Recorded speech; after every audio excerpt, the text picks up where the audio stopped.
My name is Jake Miller and we're here at our Auckland studio to talk with PR and communications legend Brian Sweeney about his life and business and what he's learned. Brian, thanks very much for joining us. Good to see you, Jake. Cheers. Thanks very much for your time and You're welcome. Appreciate it. So just to kick this off, what would be sort of one of the most transformative experiences you've ever had in business, and what did that teach you?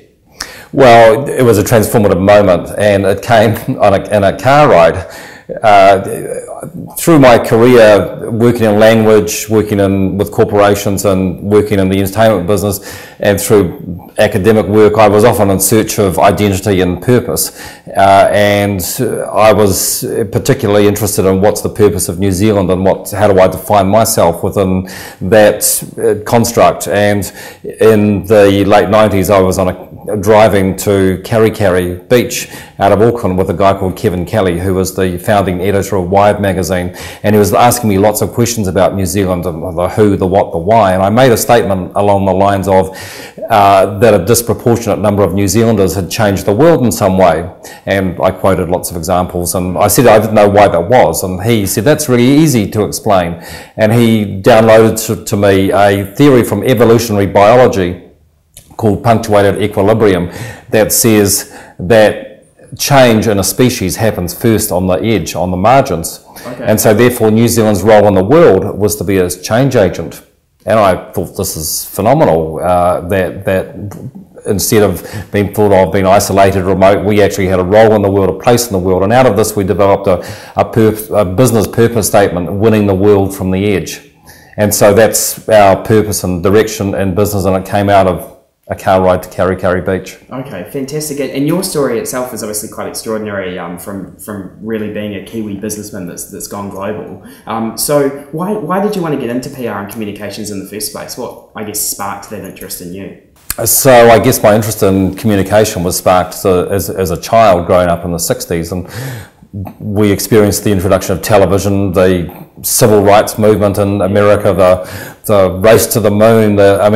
What was coming through in the media was very exciting, and so it set my course of being involved in public life in some way. And I had an initial career in the entertainment business and show business, and through some strategy and some events that happened to us, we found ourselves in the PR business running a consultancy, and we were most interested in adding value to business rather than being involved in politics. We loved the cut and thrust of business, and we loved how companies were going through a transformative phase from being government owned to being publicly listed companies, from analog to digital. There were a whole lot of big shifts that were happening in the economy, so we got sort of quite caught up in a big shift that was happening within New Zealand.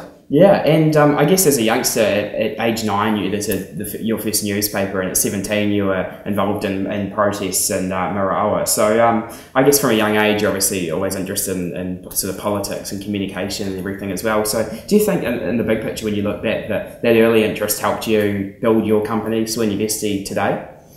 Sure. I was brought up in a small country town in a Catholic family, and it was always impressed upon us that we should be involved in the bigger picture. And while the course of my life didn't take me down necessarily a religious one, certainly the sense of contributing to the community in the country that you were in and the world that you lived in was uppermost. So, and there were a number of, events. I referenced the 1960s in New Zealand, and the 1980s there were a lot of turmoil. In the 70s we had French nuclear testing in Maraoa, and I was at school in Tauranga, which was the port in which a lot of the protest boats left from. So we got caught up on that with the school newspaper, and at university there were Springbok tours and all sorts of issues of the day. Muldoon was Prime Minister, 1981, the Springbok tour, so there was a lot for us to get involved in. Yeah, awesome. And I guess it was, you obviously went to, was it Waikato and studied politics? Yeah. Yeah, okay. So that political interest was always there, wasn't it? I was interested in how societies operated, how the different forces in society would come together to make a coherent or a dysfunctional whole. Yeah. And in 1987, with Jane Vesty, you founded SweeneyVesty, a global corporate communications company, and you're the global chairman today. So what was the vision from the start? The vision from the start of SweeneyVesty was to build a large-scale consultancy that was involved in the big transformative shifts that were happening in the economy. In the PR business, there's a lot of freelancers, there's a lot of solo operators. We were determined to build a firm of some scale. We were very interested in what the right size should be, what the right critical mass that you needed to be in order to be a profitable, growing, sustainable organisation. So scale was important, and that meant having to pursue large-scale clients who actually needed to communicate. That such were the challenges that they were going through, that they absolutely needed to communicate to employees, to customers, to regulators, to the market, what they were doing. Yeah, and you're obviously still following that vision today with offices opening up all over the world. Sure. Well, it came to a point in the late 1990s when we had the opportunity with a client to work globally, and I don't think it had been part of our strategy to be a global company. We wanted to be a large local company involved in big things, but it was fantastic to be able to test our skills internationally and to grow a global operation. We've worked in over 50 countries. We've got offices, 8 offices around the world, and that gives us a deep sense of satisfaction that we have been able to build an international operation. Yeah, and just talking about those offices, I mean, obviously Wellington 1987, Auckland 1992, Sydney 1994, New York 2003, London 2009, Berlin 2012, Singapore 2013, Columbus this year. So, I mean, offices opening up everywhere, it's awesome. So you say from the start you didn't have that vision as such to open up offices all over the world. That was something that flowed on from an opportunity?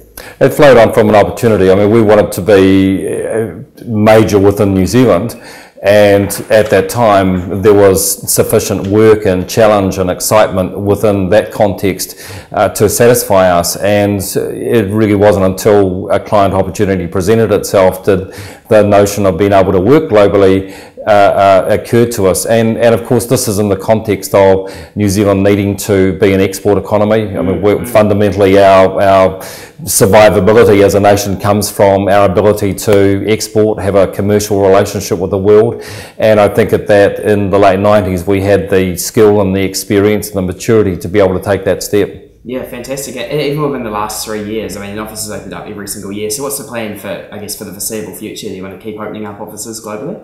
The plan for the foreseeable future is to work with the footprint that we have. I mean, we really have got the world covered in terms of the Americas, Europe, Asia Pacific, and we want to grow within that footprint. A lot of the work gets moved around between offices. Auckland and Wellington are a very important part of the process in terms of a lot of work that we deliver internationally is done in Auckland and Wellington, and it's a real thrill to be able to utilise a New Zealand base in that way. And what are the advantages of, I guess, having the bases all over the world? The advantages of having bases all over the world are A, to be able to service global clients, 2, to be able to win business from different parts of the world, to be diversified and to be part of emergent markets. Yeah, so I guess one thing I've been thinking about is can companies in New Zealand be based in New Zealand, have a New Zealand presence, but still export in the same way? Do you think you could have grown to the size you are now just having one base here in New Zealand? Well, I think that the extraordinary example that we have in New Zealand is Sir Peter Jackson and the film business. I mean, he didn't want to move to Hollywood and saw that he had a vision of being able to have a global company operated out of Kilburnie, Miramar, Wellington. So yes, it is possible. I mean, really though, if you do want an export business, you have to travel, you have to go there, you have to go back there.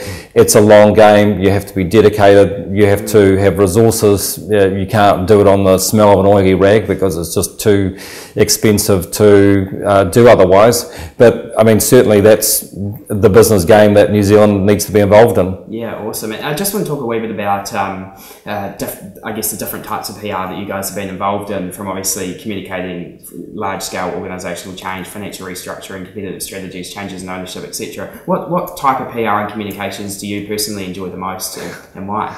Sure. So the type of PR that I most enjoy would be first and foremost strategic. Yep. In terms of, is it big picture? It could be an organisation seeking to craft new language and identity and purpose. I'm good in a crisis. I've done quite a lot of crisis management, and you are in the middle of often very stressful situations with a lot that no one has been able to control, and you have to be the calm voice and the decisive voice within that. There's a lot of adrenaline pumping. Sometimes these things can run for 2 or 3 months or 2 or 3 years sometimes. You've got to be able to have a lot of depth and a lot of foresight to be able to aid the company through that situation.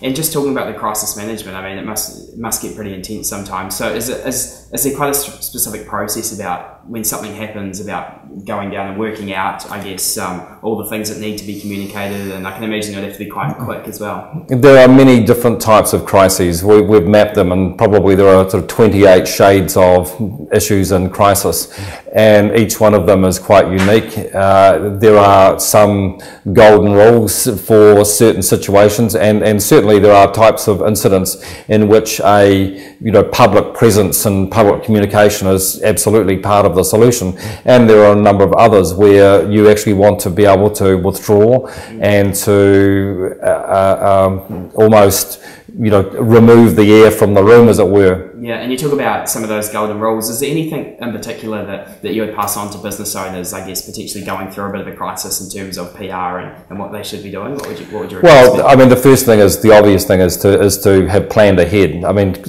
scenario planning, crisis management planning involves sitting down with an expert and going through all the potential crises that your organisation could face, and really interrogate the range of things that could go wrong and being prepared. So that's the first and obvious thing. And obviously, in the middle of a crisis, it's too late to sit down and do that. I mean, if you find yourself in the middle of a crisis, I mean, the thing is to gather experts around you. There's always lawyers, and lawyers can be a fantastic resource for helping navigate through difficult situations. Having a communications expert, having a relatively small and tight team, and being completely transparent to that team.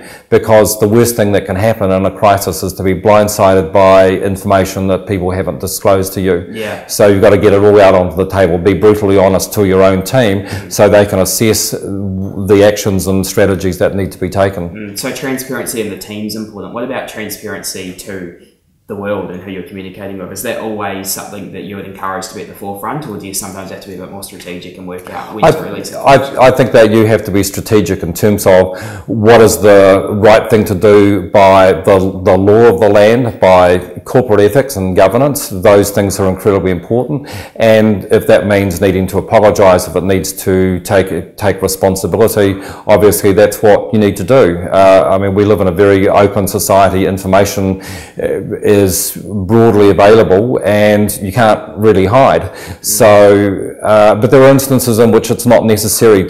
An issue hasn't become a public issue, public safety is not involved, there's no laws being broken, there's no politicians being compromised. I mean, there's a lot that can be dealt with, and is dealt with within side companies. So just talk a bit about SweeneyVesty, obviously founded in 1987, provides business strategy and communication services to corporations and public organisations. So I guess in terms of long-standing clients and clients you've had for a long time, firstly, how do you go about getting such high-profile, well, not just high-profile, but high-value clients on board? Was that a challenge from the start, or was there quite a specific way you went about that? When we started our business, we very quickly identified the need to work with large companies rather than small companies. And that's not to say we haven't and don't work with small companies, it's just that if you want to build a business, you've got to work with companies of scale.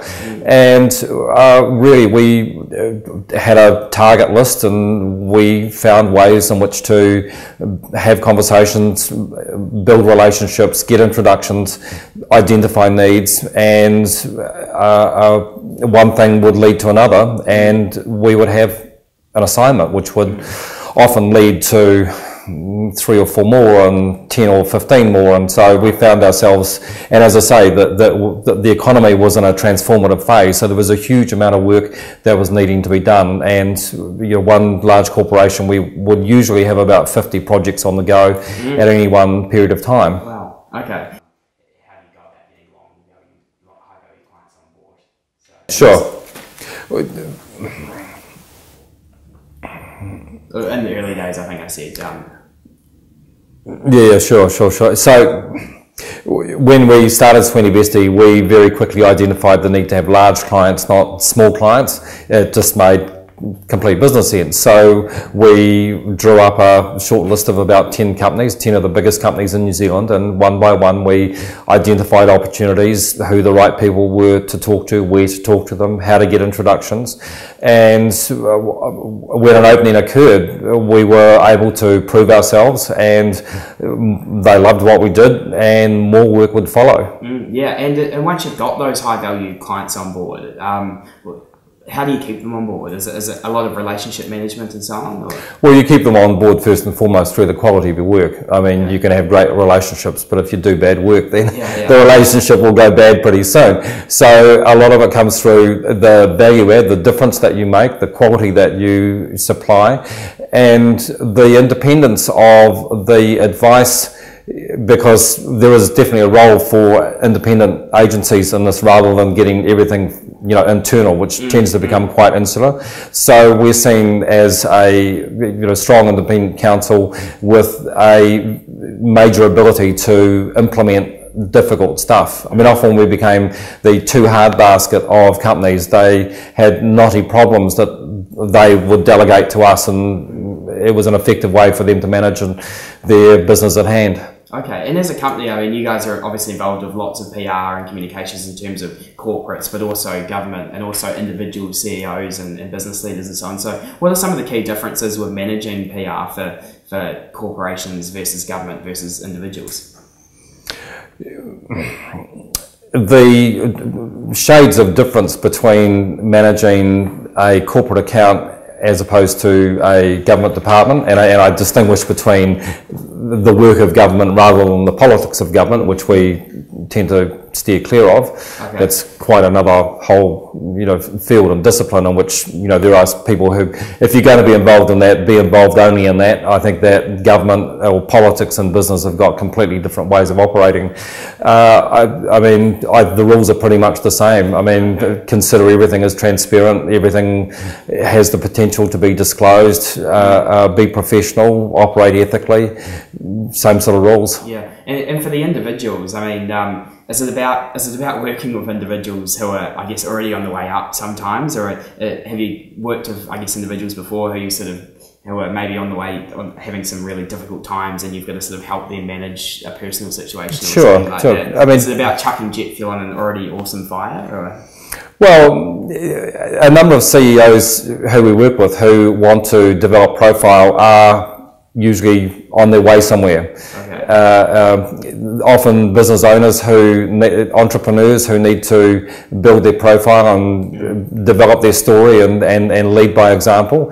Often if it's a sort of senior corporate executive, they are wanting to stake out a point of view. They want to have a profile that's delivered through speeches and presentations and points of view and so on. So it's quite a personal element to PR, because you're dealing with someone's voice and their personality and sometimes their appearance and how they present themselves. So in fact, the work that we did in show business in the very early days was very useful in terms of being able to train people and take them through a process to be very confident and acutely compelling speakers and opinion givers. Yeah, awesome. And what's your advice in terms of, I guess, companies, individuals putting out PR? Is it important to keep putting new stuff out and keep it interesting? Is that something you encourage your clients, is to always come up with new things?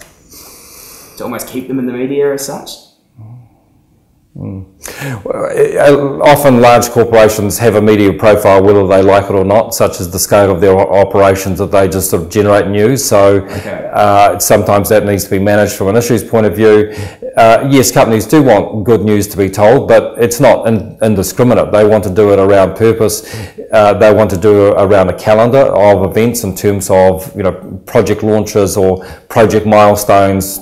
There's got to be some reason for them to have profile rather than do it just for the sake of it. Yeah, and what would be some of the things that you observe from, I guess, some of the companies that do PR the best in the world? What are some of the key things that the absolute best companies in the world, what do they all do that's different to the rest of the world? I think that the best operating companies in the world have got a very clear sense of purpose. Everyone knows what they stand for, employees, customers, the market. They've got a clear market direction. They've got key language, and whether that comes through in an advertising proposition. I mean, the ultimate driving machine, it's been around for 34 years. We all know that that's what BMW stands for. So companies who are able to articulate their sense of purpose can bring everybody else along with them in the slipstream. And what about internal communications and the very best companies? What do they do differently internally for communicating with their own staff and shareholders and stakeholders? There are many different styles of internal communication. Some of them are led by the CEO, some of them are more dispersed. Companies have got town hall meetings, they have got newsletters, intranets. I mean, again, it comes back to what is the sense of purpose. I like using the phrase that Sir Peter Blake had in the America's Cup: how do we make the boat go faster? Every action in the team and the supporters was judged by that sole thing. And so clearly expressing the purpose of the organisation in a short number of words means that the whole organisation can go there, and the rest of it's sort of like detail.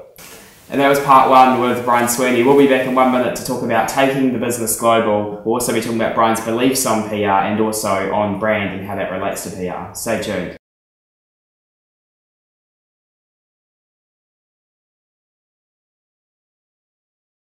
Welcome back. We're here to talk about Brian Sweeney and his journey in taking SweeneyVesty global. So Brian, what were some of the biggest challenges in taking your business to the world?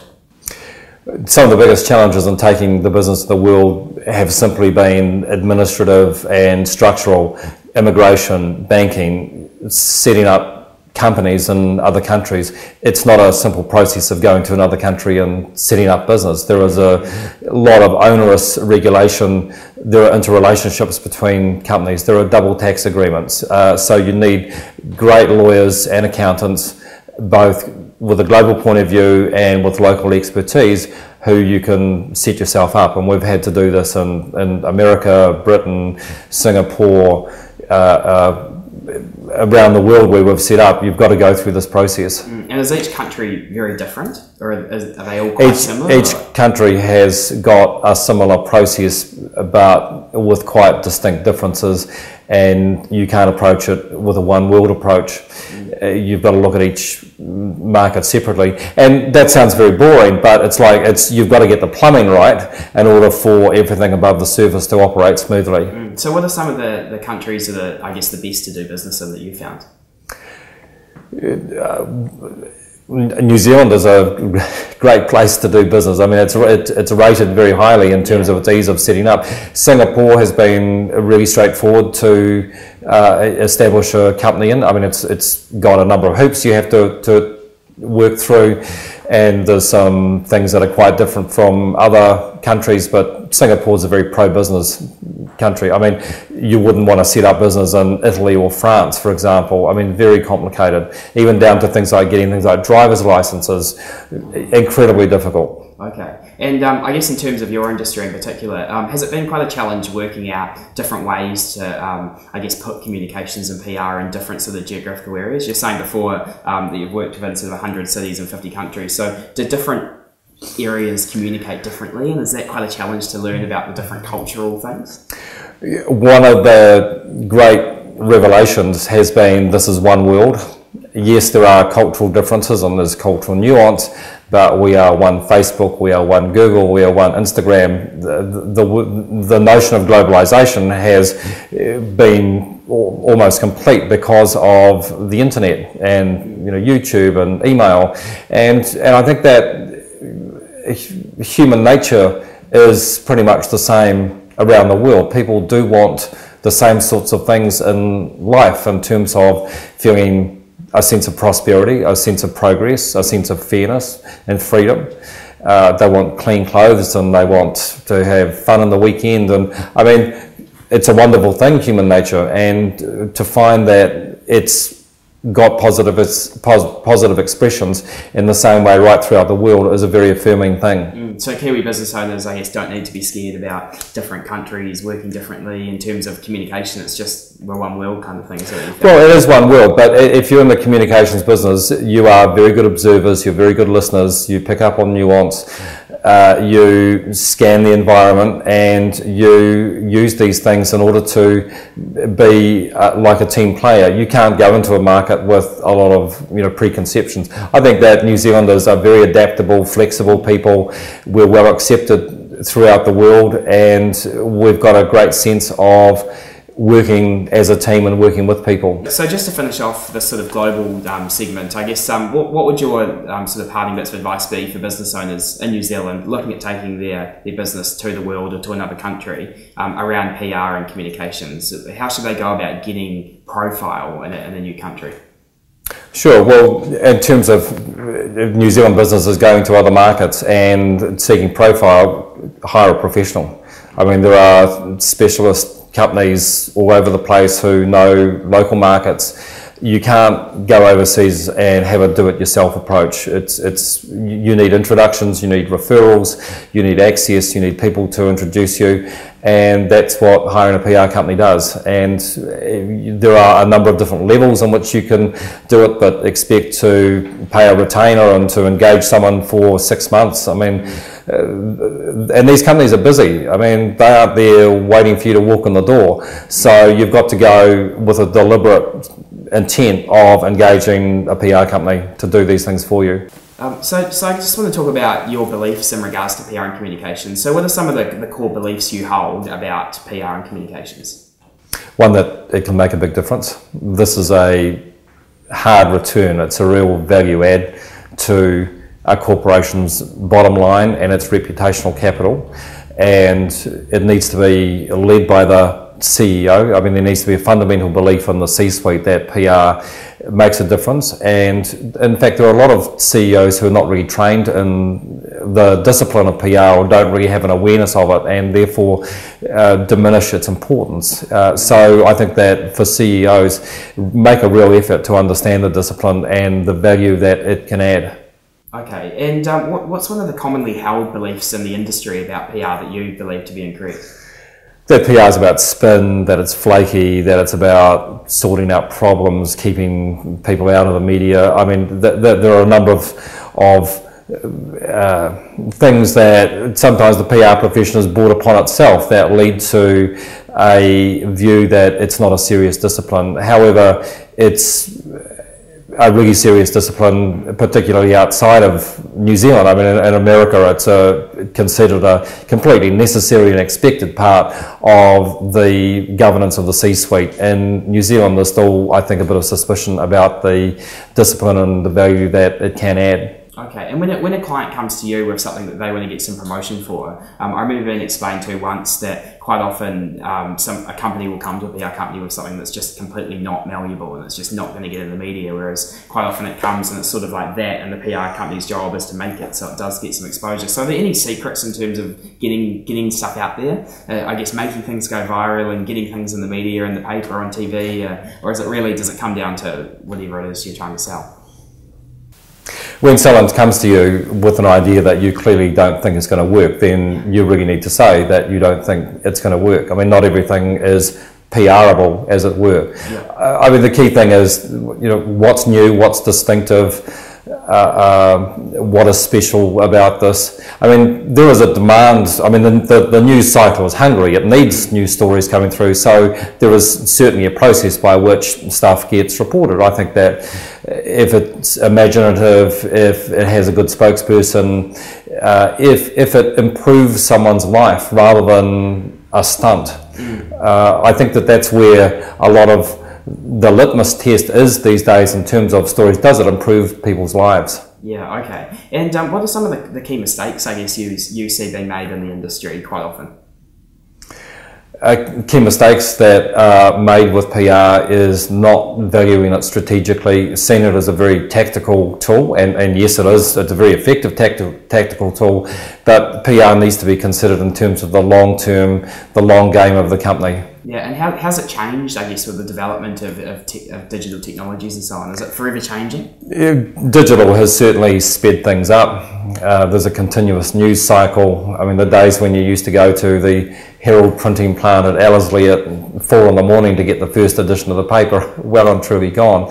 Yeah, so digital is, and it's made things a lot more transparent, and I think that all these things are very good things. I think companies are better run, they're more attuned to the marketplace, to what customers are thinking, to the response that they can get when they put a foot wrong. Digital has been a great innovation for PR. And within companies, I guess, internally as well, how is communication changing and how do you see it changing in the future?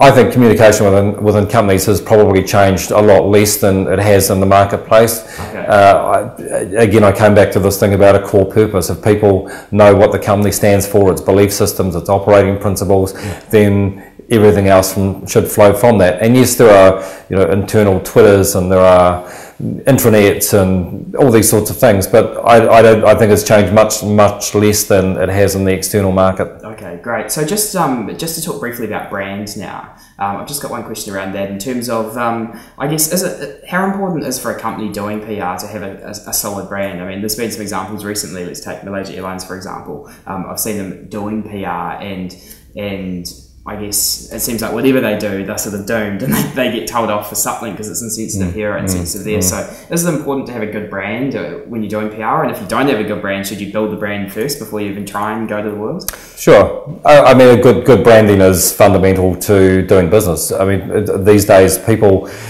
are not simply interested in what your product does for them. They want to know who they're doing business with and that company is doing good by the world and by their community. So transparency has really helped much better practice within corporations and has opened PR up into a lot of interesting new spaces. Brilliant. Okay, that was part 2 with Brian Sweeney. We'll be back soon to talk about the legacy and the life questions and the final bits of advice.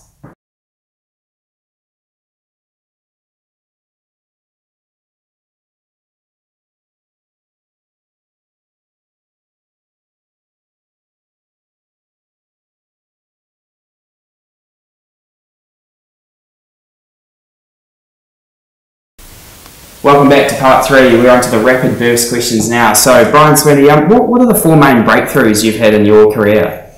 Main breakthroughs have all involved meeting people or working with people. First off, seeing the top twins. Okay. 1980, 1979, I was an A&R man, as it were, for the Students' Arts Council. I booked them for their first tour on the spot, and we worked together for about 7 years. It was an extremely happy time, a lot of fun, hugely popular, and it paved the way to the careers that they have today. Second breakthrough, meeting SweeneyVesty, who my wife, my business partner, love of my life.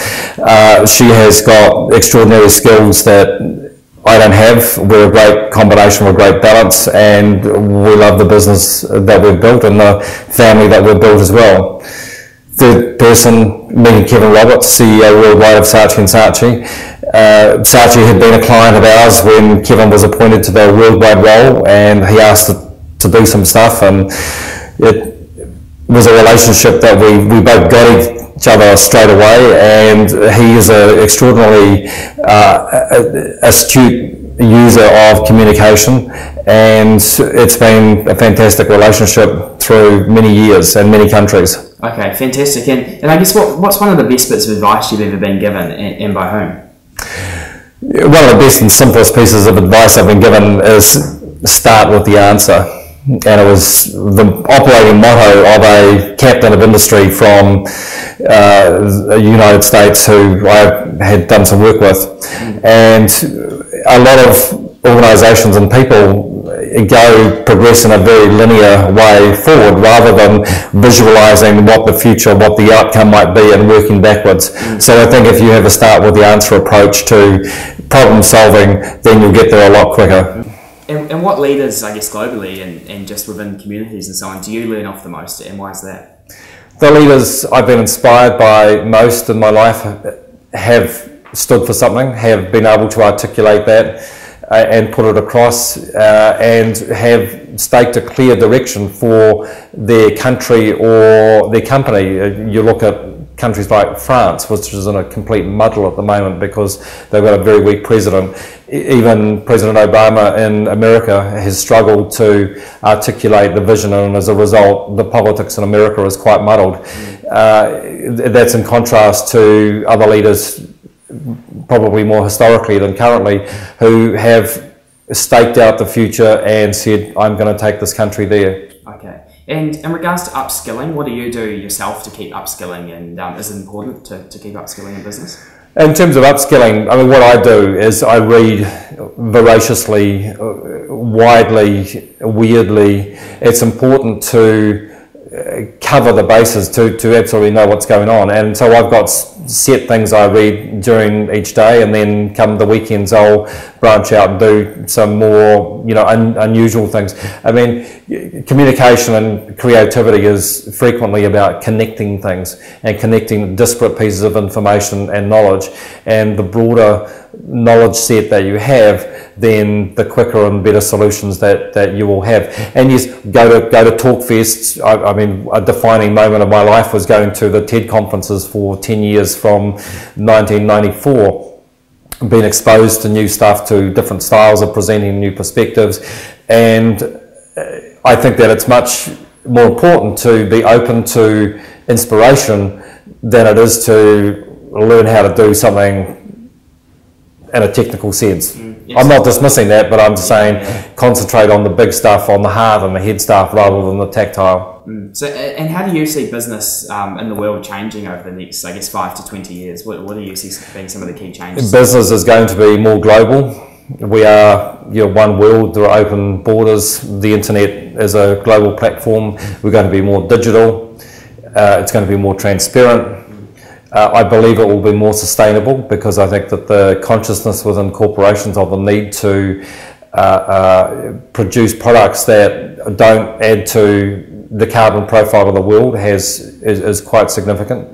And I think that it will be more purposeful. I think that companies actually are acutely sensitive to having a good reputation and doing good work, and how that adds to the bottom line, because frankly customers don't want to do business with companies that don't stand for those things. So I think it's all very positive. Yeah, and the way that companies go marketing their products, do you see that changing as well? Or? I see it changing in the sense that it is framed around this question: how will you improve my life? It's not about that I've got a shinier bonnet, or a new this, or a innovative that. It's got to be framed in the context of the customer and how you're going to improve their life. And one thing you said at the beginning of this interview is that you believe a disproportionate number of New Zealanders have changed the world in some way, and your website, NZ Edge, obviously showcases New Zealand talent and so on. So why do you believe that that's the case? Well, why do I believe that a disproportionate number of New Zealanders have changed the world in some way? Because it's our role. I mean, the beautiful thing about this is that it doesn't come from a catchy advertising slogan. This comes from evolutionary biology, and New Zealand has got a role in the world as a change agent, and our geography in the world almost behoves us to take on this role. So it's something that we are destined to do. Okay, right. So just to finish off, we've just got a couple of questions, I guess, around legacy and life in general. So what's next for you, Brian, and for SweeneyVesty as a company? SweeneyVesty wants to keep on doing what it's doing. We have got growth ambitions, not wild growth ambitions. I think that we're very sensitive to the appropriate critical mass for our type of business, both in terms of scale and geography. And this is quite a personally intense business, so you can't just add on production lines of people. It's a very personal business, and the teams that we have are very acutely picked, and people have been with us for a long time. It's, you know, when you recruit, it's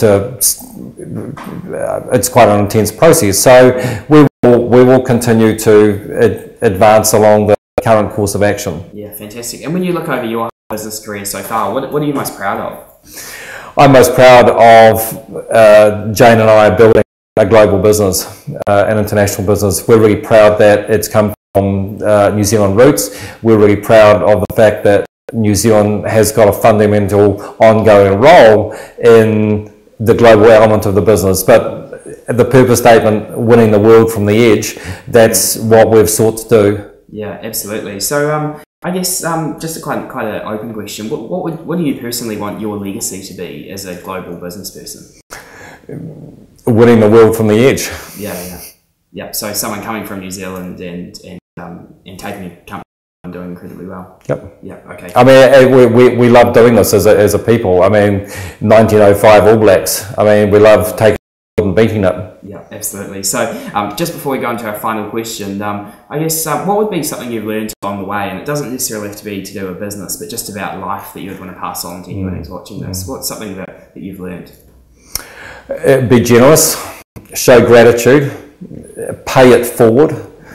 I think that there's enough arseholes in the world that, you know, love and generosity can conquer all, and I think that being generous of spirit is the most important thing you can be. Absolutely. So Brian, look, you're an incredible Kiwi entrepreneur on global. So to finish off, can you please look down this camera here and tell us, what is your $1 million advice for the world of business entrepreneurship and things happen? My $1 million piece of advice is to find your edge. Find what is really distinctive about your offering, your personal skill level, and work on that, refine it, hone it, and take it to the world. Brian, Sweeney, thank you so much. Thanks, Jake. Cheers. Thank you.